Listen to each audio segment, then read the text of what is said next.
我是一个假公主，但这不是一个秘密。我的存在是为了保护太子，掩护真公主。直到太子登基那天，我偷偷去送礼，却听到皇后对太子说：赵瑜占着这个位置太久了，该让他消失，让你妹妹回来了。我紧攥礼物，听着里面芝兰玉树的皇兄一字一句道：好，儿臣下去安排。当晚，一场大火席卷宫殿，在所有人救火之际，我混入大赦出宫的队伍中，浑然不知端庄稳重的少年天子跌跌撞撞奔入火海。大家好，欢迎收看皮皮听书。阳春3月，承经春事，整个大圣的举子齐聚于此，期待踏入所有学子梦寐以求的殿堂。而一家客栈内，一个长身玉立的青年人带着笑意冲进房内：小鱼，我中了，我中了，第10名，第10名。我正将手里的衣服放下，就被石修抱了个满怀。素来克己复礼，满嘴知乎者也的人，此刻像个小孩子一样抱着我不撒手。我好笑着拍了拍他，他这才反应过来，急忙放下我，后退2步，连连告罪。我捂着嘴笑骂他呆子，他则羞赧着不敢看我。3年前我逃出宫外，却被歹人欺骗，险些被卖。是石修救了我，将我带回家。他有一个腿脚不便的母亲，家中甚是清贫。我来的第1个晚上，他在门后坐了1夜，因为实在愧疚，便将手里唯一藏着的银镯留给他，悄悄离开。却不知外面世事艰难，没有银两寸步难行。被人诬陷偷东西带去报官时，石修又一次出现救了我。他并不宽大的身躯紧紧地将我护在后面，所有文人风骨都在为我争辩中荡然无存。于是我第一次知道，皇后和太子之前冷着脸看我受罚时，解释说天界最重体统规矩，他们不能自降身份去和一个下等妃子扯头花，便只能让我委屈一下。可是喜欢一个人是不会让他受委屈的，所以这一次我没有走，而是跟着他回了家，为了报答，做些简单活计。1年前，石母病危，我们在母亲的见证下完婚，但我们没有同房。他说，小鱼该是大户人家的女儿，虽不知因何落了难，让小子有幸得娶，但小子不敢委屈姑娘。待我金榜题名，定要为小鱼补上3书6礼8抬大轿。若不得中举，我也视小鱼为亲妹，则良婿而从之。旁人说这话是假大空，但是石修不是，他目光坦荡，言出必行。方才的举动于他而言已是出格。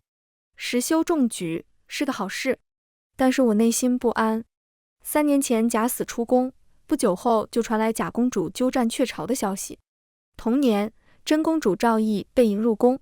听到这个消息时，我正在和石修卖话，也只是一瞬间恍然，紧接着就被石修知乎者也的和别人讲道理笑弯了腰。然而安稳日子没过多久，就看到新帝赵熙寻人的告示。那一瞬间，我只觉天昏地暗。我从来没想过他们要这样对我斩尽杀绝。准备找借口离开，石修却先一步找到我，言明他们将要回老家书院，问我是否同行。我求之不得。于是我在一个偏远小镇躲了3年。3年后石修上京赶考，我才赶出来透一透气。我的担忧，石修看在眼里，但他不知实情，误以为我是女儿家的心事。于是花灯夜，他对着漫天的花灯对我起誓：我石修此生绝不负你。我笑着说，哪怕我是朝廷钦犯，哪怕我罪大恶极，哪怕我欺你骗你。石修紧紧抓着我的手说，你是钦犯，我不会包庇你，但我也绝对不会割舍你。我会陪你一起，你生我生，你死我死。我笑着抱住了他，骂他呆子，但是眼泪却流了下来。微微宫殿中有一个人也这样说过，但是他食言了。石修的殿试十分完美，2甲第4，我几乎可以预见他璀璨的未来。我们可以外调成为父母官，造福一方百姓。然而谁能想到呢？谁能想到赵羿在琼林宴上点名石修成为公主侍讲。石修和我说的时候，我一时恍然，手中的烛油险些滴落在指尖。怎么会这样？我闭上眼睛，为什么就是逃不开他呢？皇后不受宠，为了保护太子和年幼的女儿，我被秘密送入宫。从小皇后就和我述说她的不容易。太子知道我并非她的亲妹妹，待我冷漠。皇后只将我看作替身。那时我还不知自己的真实身份，只以为皇兄冷淡，母后艰难，于是费尽心机讨好，替皇兄背锅，成为母后宫斗的牺牲品。在皇兄危难时挺身而出，为他饮下毒酒。在那个毒发的夜晚，皇兄紧紧地抱着我，求我不要死。平时那样一个冷清的人，第一次露出这样脆弱的表情。然后我才知道，皇兄对我也不是全然不在乎。这个认知让我欢喜的，连深入五脏六腑的痛也可以忽略不计。现在想想，其实皇兄只是害怕这样一把好刀就这样没了吧。所以哪怕后面对我再多的温情，也不过是为了让我更忠心。石修上任回来的第一天，我提着灯在家门口等他。青色的朝服衬得他如松如柏，君子如玉。他牵过我的手，递给我城南里寄的桃花糕。看看我给你带了什么。城宫在城北，桃花糕还是温热的。民间的手艺自然是比不上宫里，但是我独爱这一份，或者说我独爱这份偏爱。石修喜欢和我说他今天做了什么，宫里有什么东西。我喜欢有人和我说话，所以哪怕我比石修更了解宫里，也装作很感兴趣的样子。宫里的桃花开得极好，我记得你最喜桃花，以后若有机会带你去看看。宫里有个狸奴，听说傲得很，你猜怎么着？今天一看到我就对我撒娇呢。还有，石修不厌其烦地想要为我描绘宫中景象，却看见我越来越苍白的脸。小鱼，你怎么了？你喜欢桃花，日后姑就在你的宫殿种满桃花可好？这只狸奴脏得很，阿鱼莫碰它。好吧，如果阿鱼愿意求求姑，姑可以帮你藏起这只小狸奴。阿鱼，待姑登基，姑便。一句一句熟悉的话语涌上心头，最后化作冷漠如刀的而沉下去安排。对着石修关切的目光，我僵硬一笑，没什么，有点累了。石修看了我半晌，忽而抱住了我。小鱼，你不高兴？来到这里以后，你就没怎么笑过了。你给我一点时间，我会向皇上请辞外放。你不喜欢我们，就不在这里了，好不好？我好像从他的话里汲取到一点力量，紧紧地回抱住他。石修上任的第3天，他被太后罚跪宫门。知道消息的我心急如焚，却不敢踏出府门半步，唯恐给他招来祸事。待到晚上，石修一瘸一拐出现在门口时，我凝在眼眶的泪终于落了下来。石修见状，慌忙为我擦拭泪水。小鱼，别哭啊，我这不是好好回来了吗？你瞧瞧我给你带了什么，是李记的糕点。他一边安慰着我，一边又小心翼翼地哄我。明明他才是受伤的人，太后为什么要罚你？在我的印象里，太后不是一个易怒的人，她更喜欢的是不动声色地让人消失。听到我的话，石修沉默了，他紧紧地抱住我，说道：小鱼，我不会负你的，我不会负你的。这句话没头没脑，但在第2天有了解释。赵毅向赵熙请求赐婚石修，石修拒绝了。臣已有婚约，臣与他恩爱两不疑。公主之意臣心领了，但是臣不敢高攀，请陛下恕臣死罪。臣愿意终身外放，不再进京，以平公主之怒。这可真是捅破了天，谁不知道公主被鸠占鹊巢多年，被接回来以后几乎成为太后的眼珠子，要风得风，要雨得雨。于是盛怒之下的太后要立刻处死石修，但被赵毅拦了下来，一个要杀，一个要留。赵熙最后为了大局，决定贬妻为妾。赵毅为妻，我为妾。赵毅是真的喜欢石修，所以哪怕驸马不得纳妾，他也还是妥协了。一切看起来皆大欢喜，石修却气红了眼。于是这个新晋的荆轲世子在当官3天后主动辞官，朝中驸马均有官绅。此举无疑表明了石修的心意。臣不同意小鱼为妾，臣愿辞官回家，请陛下批准。不知道是哪句话触动了冷漠的帝王，于是他缓缓开口：你妻名唤小鱼？是。赵熙沉默了良久，他才缓缓道：朕不愿拆散有缘人，你既然不愿意，朕也不强求，此事作罢。于是这样一件大事最后便这样和风细雨的化解了。石修和我说的时候还感叹道，我当时想着，要是陛下真的逼我娶公主，我不辞官便血溅朝堂，总之绝不能负你。万幸陛下是明君，这才留我一命，又保住你我。我以后定要为陛下排忧解难，报效陛下。而我在听到赵熙问名字时，便心头一紧。听到石修想要血溅朝堂，却什么也顾不得了。你还想血溅朝堂？你要这样，我就跟着你一起去，到了地下也要揪着你骂。石修看着气急的我，拉住我的手，小鱼别气，是我错了。但是小鱼，官场危险，说不准我可能就先你一步离开。我不赞同守节的想法，你不要训我，遇到喜欢的人也可以改嫁，不然余生太长，我怕小鱼孤独终老。灯光下，石修的眼神真挚又明亮。我哭出一个气泡，傻瓜，这天底下我到哪里再去找一个像你这样的傻瓜啊？赐婚仪式不了了之，但我却觉得按照太后的脾气，恐怕不会就这样轻易放过我们。果然，没过几天，宫里便派人邀我进宫赏花。石修不过七品小官，作为他的妻子，我又哪里够得上这样的宴会？而且我是绝技不敢再踏入宫中半步，于是我托病不出。为了真实，我将艾草涂满脸，导致脸上一块块红点，这样才算唬住宫里的太医。但同时，我貌丑无颜的消息也传了出去，于是我喜欢闭门在家也成为我不敢见人的理由。石修听说后，捧着我的脸说，一群俗人，我的小鱼是天底下最好看的姑娘。我刚想笑他怎么也这样油嘴滑舌时，他却在我额间落下珍重一吻。小鱼，我们成婚好不好？我攒够八抬大轿，十里红妆了。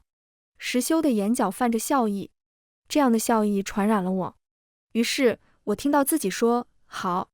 石修进宫去告婚假，人却没回来。我提着灯站在门口时，一个小轿被抬了过来，一个纤细的声音响起，我几乎立马肯定那是宫里出来的人。石夫人，石大人在宫里喝醉了，请您去接呢。我害怕地掩了一下脸。夫君从不多喝，这次怎会突然喝醉？那太监发出了奇怪的笑声。那奴才就不知道了，奴才只知道，夫人若是不去接，大人就回不来了。说话的同时，露出一块玉佩，是石修的玉佩。我捏着手里的灯，僵住了身子。似乎过了很久，又好像没有多久，我听到自己说，走吧。我不能让他为了我丢了仕途，丢了性命。要见我的不是太后，是赵毅。美艳的公主脸上带着不谙世事的天真，看到我，她很失望。她不认识我，不认识这个代替了她16年人生的人。果然长得一般，也不知道石修哥哥喜欢你什么。算了，处理干净一点，派人悄悄把玉佩还回去，别让石修哥哥知道了。我被捂住口鼻，拖出宫殿。这怎么处理？现在怕是不好出宫，那就在宫里处理了。这偌大的深宫，多他一个不多。晚宫人少，丢那里去？听到这里，我瞪大了双眼。晚宫是我的寝宫，为什么兜兜转转又回到原点？那里不是不让进吗？就是不让进才好处理。快别啰嗦了，走吧。一路上跌跌撞撞，直到鼻尖泛起桃花香。到了，快，直接淹死埋了了事。下一秒，河水扑面而来，求生的意志让我挣扎。那太监好像没怎么做过这种事，竟让我逃脱开来。谁在那里？熟悉的声音让我逃脱的动作一顿，又被按了回去。陛下怎么在这里？没事，陛下一会儿就走，我们按住他就没事。一时之间，在求救和沉默中，我犹豫不决，直到陛下，臣已经采到最好的桃花了，多谢陛下赏赐。这句话让我心头一震，天大的委屈汹涌而来，再也想不了那么多，奋力挣扎起身。夫君，救我！赵熙的身体猛然一僵，不可置信地回头。我狼狈地越过他，扑进石修的怀里。夫君，救我！比石修安慰声更早响起的是一道沙哑的声音：阿鱼，是你吗？这句话让我身体一抖，开始回归理智。他认出来了，他认出我来了，我该怎么办？心神不宁之际，一个温暖的手笼住了我。陛下见谅，内人失礼了。臣愿请罪，请陛下勿怪他。石修温润的声音响起，让我莫名安定下来。石青，让他回答。赵熙的声音淡淡，但是我知道他生气了。就像我在宴会时多看了一眼年轻的公子时，他也是这样淡淡的说，阿谀喜欢。然后在我红着脸摇头时，垂眸低头。不久就传来那位公子欺压百姓的流言，几个百姓就敢告御状，背后撑腰的是我那清冷出尘的皇兄。人人都道皇兄飘若出尘，一世独立，有圣人之姿，但是只有我可以从他的语气和动作里知道他的情绪。比如现在，阿谀，朕教过你，不要随便触碰陌生男子。过来，来皇兄这里。赵熙的声音隐隐加重，多年的习惯让我几乎要忍不住推开石修，却又忍耐下来。阿谀，赵熙的语气已经有了警告。陛下见谅，内子被吓坏了。还有，陛下恐怕认错了人，她是臣妻，名唤小鱼，鱼儿的鱼。赵熙紧紧地盯着我，隐在袖中的手慢慢攥紧。你说她是你的妻？赵熙的声音很玩味。是。一阵风刮过，桃花纷飞。刚才还君臣相得的两人，此刻就像领地受到侵犯的狮子。呵，阿谀，你可真是好得很。赵熙的声音变了，我的心在这一瞬间提了起来。你，皇兄！听到事情败露的赵毅急匆匆赶了过来，看到石修怀里的我，嫉妒的眼神一闪而过。皇兄，你怎么在这里？赵毅的出现让赵熙冷静下来。你为何在这里？朕说过，无朕口令，任何人不得出入晚宫。赵毅当然知道，但是他不得不来。硬着头皮回答，本宫听说时大人在这，所以。赵熙的脸色淡淡的，赵毅有些害怕。赵毅知道，赵熙不喜欢他，哪怕自己是他的亲妹妹。滚回去，今天晚上的事，谁也不许传出去。听到赵熙的话，赵毅知道赵熙是不打算查了，连连松了口气，急忙告退。天色已晚，臣也告退了。石修左手挽花，右手拦我，欠身告退。赵熙没有吭声，但在我经过时，他开口了：阿谀，3天后，朕来接你。一瞬间，遍体生寒。回去的路上，心神不宁，直到手被紧紧握住，关切的声音响起：阿谀，别哭了。我哭了吗？低头一看，衣服有一些暗渍。石修轻轻擦去我的泪水，抱住了我。别怕，别怕，我在。我在他的怀里呜咽，最后啜泣道：接下来我可以回答你3个问题，你有什么想问的，尽管问，我保证绝不欺瞒。这句话让石修力道一重。我紧闭双眼，贪恋着最后的温暖。好，第1个问题，小鱼，我要怎么样才能让你不哭了呢？这句话让我一颤，抬头望他。你知不知道你在说什么？眼泪划过脸颊。知道，但现在这不是最要紧的事吗？我捂着嘴，泪眼朦胧。你只要抱紧我，抱紧我就好了。话音一落，我就被拢住了。石修的怀抱总是能带给我前所未有的安全感。第2个问题，小鱼，你喜欢我吗？这句话问得小心翼翼，带着十分的不自信。我在他的怀里拱了拱，破涕为笑。傻瓜，我到哪里去再找一个你这样的傻瓜？第3个问题，你愿不愿意2日后嫁给我？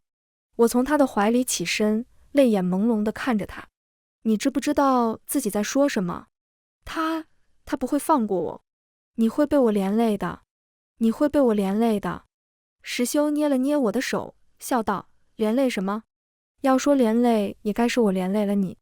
如果不是我，今天晚上你可能就香消玉殒了。讲到这里，他一阵后怕地抓紧了我的手。对不起，是我没有保护好你。待我们成完婚便远调。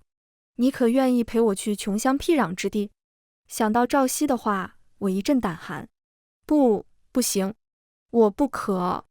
温柔的吻制止了我未说出的话，直至我喘息他才分开我。2人抵着额头，十指相扣。小鱼，你懂我的心意吗？我说过，你生我生，你死我死，你不要把我的话当假。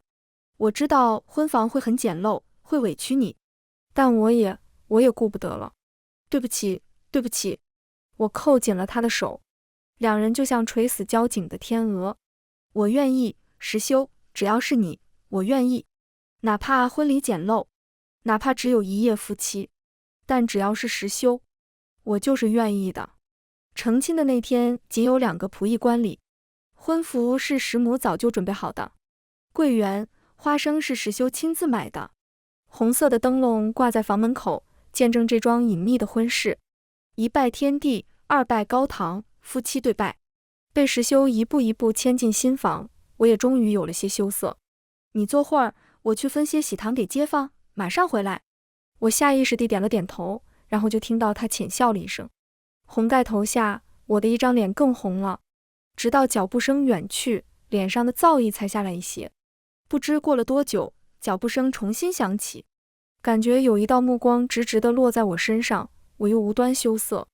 可是左等右等，那人就是不掀盖头。我嘟囔了一句：呆子，再不掀，我可就不嫁了。此话一落，那人终于有了动作。灯火摇曳中，骨节分明的手紧紧抓住了我的盖头。哗啦，我微笑着睁开眼，对上了那双骨寒的双眼，脸上笑容一僵，下一刻便朝门口跑去。一只有力的手臂环住我的腰，将我摔在床上，头饰上的流苏叮当作响。赵熙目光沉沉，皇兄，我的牙齿在打哆嗦。赵熙伏在我身上，温柔地拔下我的发簪。原来皇妹还记得朕啊！既然如此，那皇妹见到朕跑什么呢？我还未开口解释，头上的发冠啪地被他打落。朕给你3天的时间，是让你做个了断。谁允许你私自成婚？圣人此刻终于有了世俗的情欲。他捏住我的下颌，阴沉道：谁允许你没有经过朕的允许，私自成婚的？我抓住他的衣领，哆嗦道：放过他，放过他。赵熙在我抓住他时神色一悸，随即怒不可遏：放过谁？那个奸夫吗？阿鱼，朕还是对你太仁慈了，你居然还敢假死脱身，谁给你的胆量？现在还敢成婚？见到你的第一眼，朕就应该把你关起来。我被他眼底的疯狂吓到了，奋力一推，竟真的推开了他。赵熙倒在婚床上，凌乱的衣领里隐约露出一些疤痕。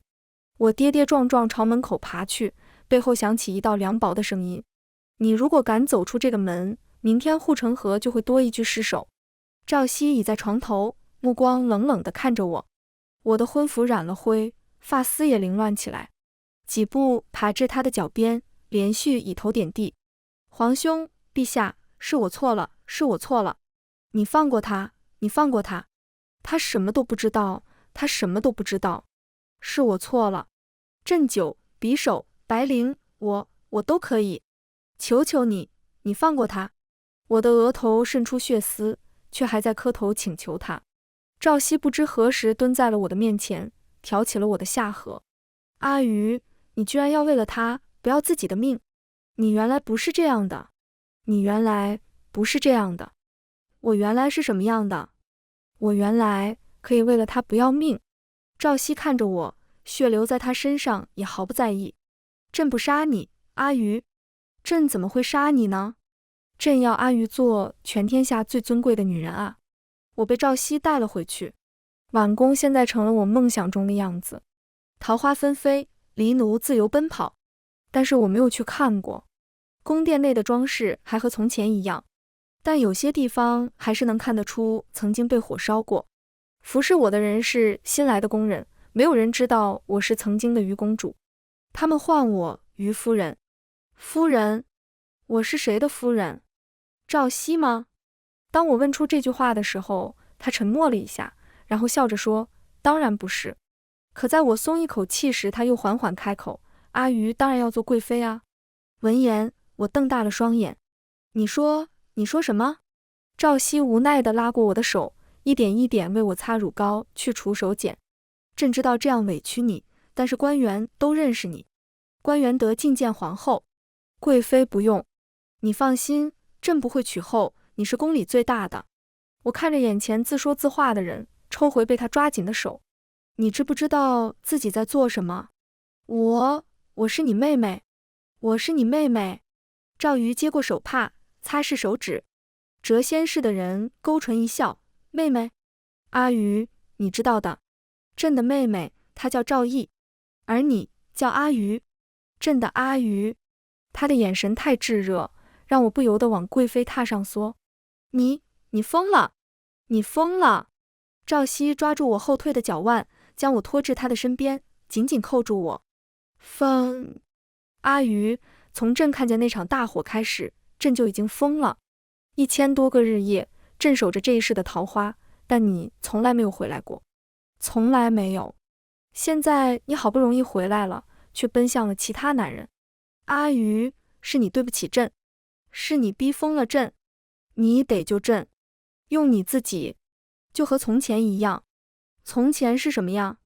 是赵熙还在太子时根基不稳，也不受宠，屡次被人挑衅陷害，我尽最大努力保护他。最严重的一次是10岁的赵熙被关在摘星阁楼，风雪漫天，楼顶更是挂着冰锥。7岁的我便顶着风雪一座宫翻了过去，也没找到人。终于只剩摘星楼时，却因为无父皇手令，不得随意进出。于是我在雪地跪了1个时辰，才得到父皇的手令。那天2个冻成冰碴子的人依偎在一起，一步一步走了回去。后来2人均大病一场，他所有的药我都要先尝一口，确认无误再给他。我不知道寻常的兄妹如何相处，但是母后告诉我皇兄性情冷淡，招人嫉恨，让我多照顾些。我便事事以他为先，哪怕是自己的命，也要靠后站。每一次我饮下汤药，赵熙就这样看着。开始他还会纠结，后来他便无动于衷。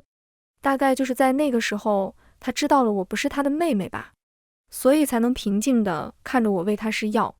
此后7年，他都不允许我近他身，于是我只能小心翼翼地跟在他后面。三皇子陷害他被罚抄书，我便连夜仿他的字替他抄好。贵妃娘娘诬陷他淫乱后宫，我便在贵妃弟弟进宫时主动勾引，坏他名声，逼得贵妃不得不亲自澄清。但那一次他发了很大的脾气，谁让你这样做的？赵瑜，你是一个女孩子，你怎么能这么不要脸面？姑不需要你这样帮姑。他确实不需要，那个时候的他已经没有我所认为的弱小了，但是他从来不让我靠近，所以我不知道。在我心里，他依然是那个被锁在阁楼的孩童，保护他已经成为我的本能。对不起，皇兄，我错了，但我下次还敢。我连命都可以排在他的后面，何况贞洁。3个月后，我证实了自己的话。在饮下毒酒时，凄然地看了他一眼。那时候在想什么呢？在想我的皇兄以后就要一个人面对这些阴谋诡计，我有点心疼他。但是我没死。皇兄暴露了他的势力，替我找来了解药。毒发的夜晚，他抱着我不断恳求：阿瑜，是姑错了，是姑错了，你别死，别死。你若是死了，姑便陪你一起下去。你听到了吗？你听到了吗？别死，别死，求求你，求求你。那一晚的宫殿里，皇兄的祈祷没有停止过，直到我苏醒，他抱着我喜极而泣。后来我隐约猜到，我饮下毒酒是母后和皇兄计划好的，只是皇兄后悔了。赵熙丽妃的消息不胫而走，朝廷官员无不欣喜若狂。无他，实在是赵熙登基3年，后宫便空置了3年，这让所有人都不得担忧子嗣问题。听到太后想要见我，却被门口的宫女拦了回去，我有些心神不宁。石修的安危重中之重，赵熙捏着他等于捏住我的命脉，我该怎么救他？思索中，茶水不慎滴落，烫红了我的指尖，不是很痛。怎么这样不小心？你们怎么做事的？让贵妃亲自倒茶。所有人拉下去。赵熙捏着我的手，神情紧张。我抽回手，不欲看他。我不喜欢有人伺候我，放过他们吧。说完又给自己倒了杯茶。赵熙见状，不置可否。也好，你我2人快要大婚，此时见血确实不吉利。那就放过他们吧。听到这句话，我神情一滞。赵熙还在说话，虽然只是贵妃，但是该有的朕还是不会少你的。阿谀，朕会认认真真的娶你一次。我忍了又忍，最后将茶杯摔在他身上。我已经嫁人了，我是有夫之妇，君夺臣妻，你也不怕天下人耻笑？谁知道？赵熙看着我发怒的样子，勾唇一笑。阿谀，谁知道呢？没有人知道你成过婚，也没有人见过石夫人啊。我手指颤抖。石修人不错，学识很好，朕很看重他。等日后他娶了赵毅，朕不会亏待他的。我声音沙哑，他不会娶赵毅的。他不会的。赵熙看着我，笃定道：阿谀，他会的。每个男人都是这样的，他也不例外。殿内张灯结彩，挂满了红丝绸。宫灯是最好的匠人做的，干果是赵熙亲自挑的。至于婚服，是皇后的礼服。赵熙就像在做比较，和那场简陋的婚事做比较。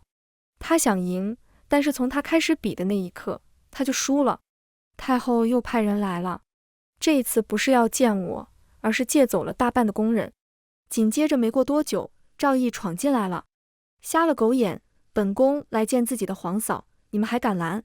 谁敢碰我，自己去剁了自己的手，简直放肆！赵毅骂骂咧咧的话在看到我后顿住了，他的脸色极差。石修在外面找你找疯了，你倒在这里享受荣华富贵，你怎么配得上他？原本波澜不惊的我听到这话，眼眸一颤。你既然攀附上我皇兄，就不必再勾着他，早日放过他吧。我低着头苦笑，那劳烦公主去告诉他，是我看不上他，让他别找我了。赵毅确实是打着这个主意的，但乍然听到我的话，还是怒不可遏。贱人，你知不知道他为了找你，被我皇兄罚跪午门3日？结果呢？你就这样待他？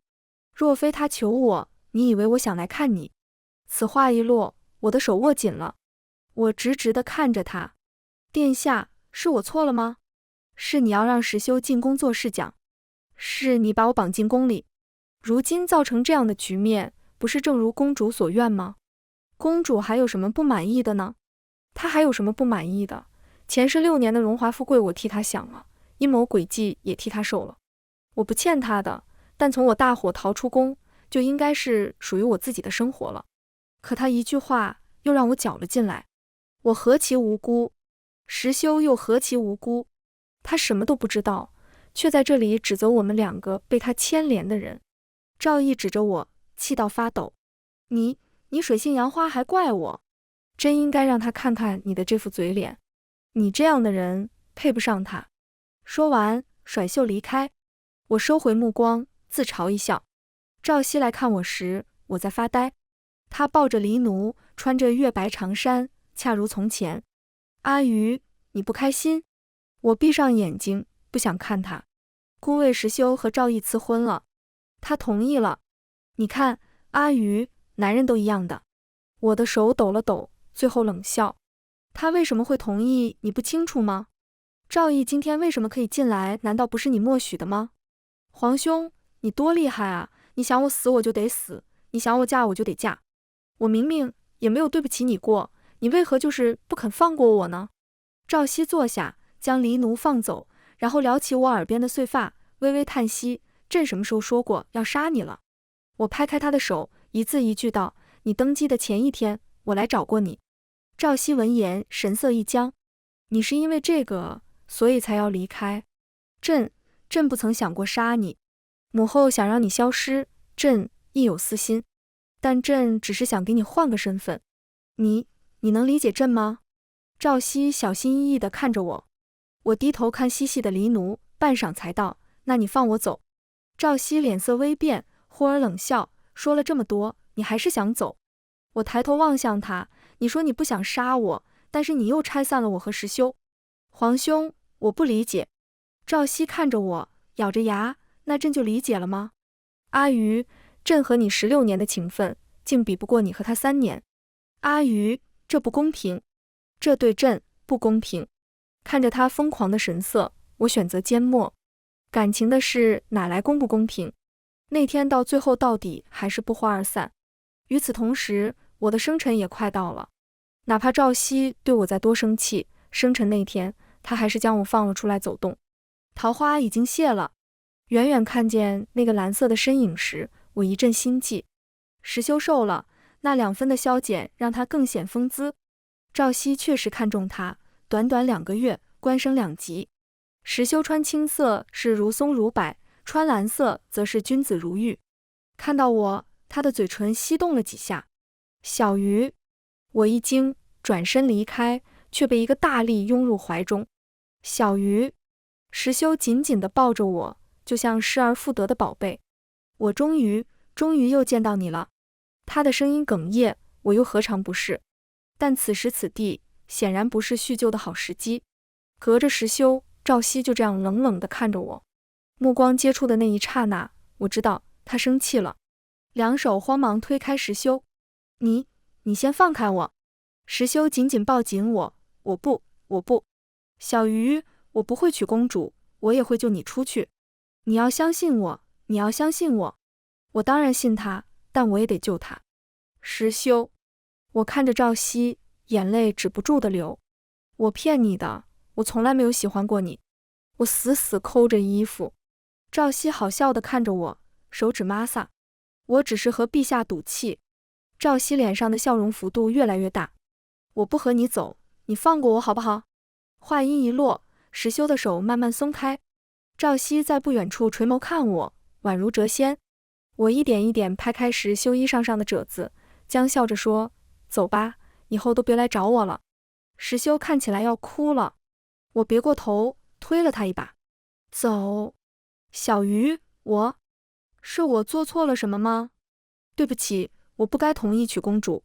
是我错了，我只是想救你。我没办法了，我真的是没办法了。石修抓着我的手，苦苦哀求。这样的石修既让我觉得可怜，又为他心痛。石修，我的声音很沙哑。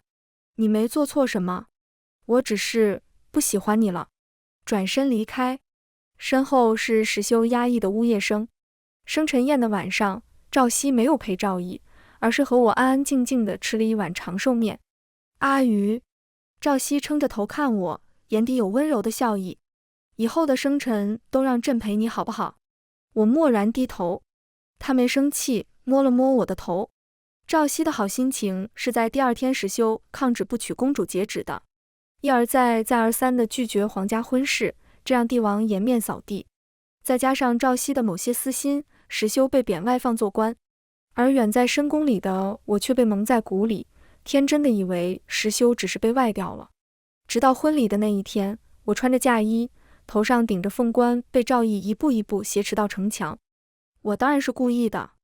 这场婚事越乱越好，直到石修死了，你怎么还能这样无动于衷呢？我脸上的表情瞬间皲裂，身体发软。什么？赵毅的簪子抵着我，语气疯癫。他死了，都怪你，是你害死了他，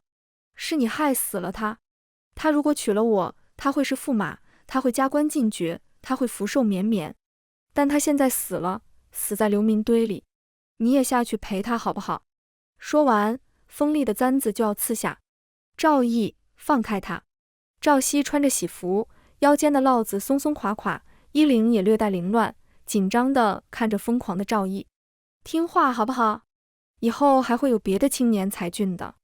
石修没了，还会有李修、王修，你的日子还长着呢。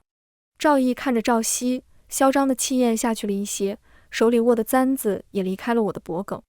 皇兄，他一颗石子弹出，赵毅吃痛甩开了簪子。赵熙一把拉过我，冷声道：把公主带下去，没有朕的手谕，不可踏出宫门半步。随即低头看向我，怎么样？是不是吓坏了？没事，朕来了，别怕。别。赵熙的话止于他胸口的凤钗。我抬起头，眼底有泪。石修呢？赵熙不看胸口的凤钗，他紧紧地盯着我的眼泪，冷漠道：死了。我的手腕逐渐发力。你杀了他？是。差子流出了血。赵熙抓紧我的手，又往里推了一点。要杀朕吗？阿鱼，这点力气不够，朕帮你好不好？一边说一边加大力气。我冷笑着看他，没有阻止。你杀了朕，接下来朕要永生永世缠着你了。阿鱼，他踉跄了一下，扬起了病态的笑容。你注定逃不开朕。我笑了笑，赵熙，我和石修已经结发了，我们早就在佛前许下永世的情缘，我不会和你纠缠，你也不会再找到我。说着，我后退几步，闭上眼睛，向后一倒，耳边是呼啸的风声。阿鱼，我睁开眼，是赵熙，他也跳了下来，在坠地的前一刻，他护住了我。赵熙抱着我，口吐鲜血。啊，鱼，他的血溅在我脸上，一时之间分不清脸上是泪还是血。旁边的工人已经慌了神，乱作一团。啊，鱼，如果你3年前真的死了就好了，这样你的心里就只有朕，那该有多好。赵熙努力撑起身子，染血的手抚过我的脸，他那样痛却还笑着，带着心满意足的笑。可你以后也还是忘不了朕了，你们永生永世又怎么样？朕还是会一直缠着你的。说完最后一句话，赵熙气息力竭。嘉历4年9月廿3，地崩。太后悲触万分，下令后宫陪葬。我在被白绫勒死的前一刻，心地下旨放过了我。那个被赵熙秘密培养的继承人背着手看着我，他才10岁，却有了皇帝的威严。朕该杀你的，但是父皇喜欢你，朕不想看到你，你滚吧，滚出宫去。那一天，我终于踏出了宫门。我一步一步走着，却不知道该去何方。最后，我决定先回石修的故乡，为他立一棺冢。我于冬季离开，又在冬季回来。在踏入故乡的前一天，冬季的第一场雪落了下来。在雪地里摔倒的前一刻，一双手抓住了我。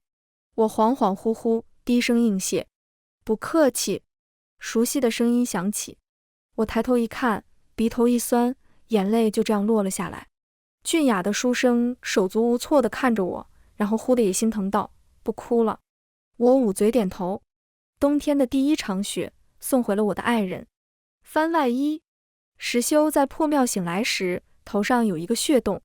他茫然地看着周围，不知道发生了什么。